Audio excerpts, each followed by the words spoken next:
1000 பேர் கொண்ட மலக்குமார்களை அல்லாஹ் அனுப்பி வைக்கிறான் படை வீரர்களாக. அடுத்து 3000 பேர் பிசலாசத்தி ஆலாஃபின். குரானில் உள்ள ஒரு விஷயத்தை தான் நாம் கூறுகிறோம், இது கற்பனை காவியம் அன்று. அடுத்து அனுப்புகிறான் அல்லாஹ் பி ஹம்சத்தி ஆலாஃபி மினல் மலாயிகா.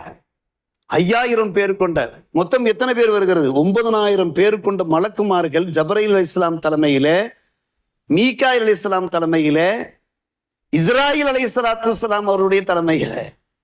ஒவ்வொரு முறையும் மலக்குமார்கள் இறங்குகிற போது, விண்ணிலிருந்து மண்ணுக்கு இறங்குகிற போது வேகமான ஒரு காற்று ஒன்று வீசும், முன்பறியாத ஒரு காற்று, வேகமான ஒரு காற்று. அந்த காற்றுக்கு மத்தியிலே வந்து இறங்குவார்கள்.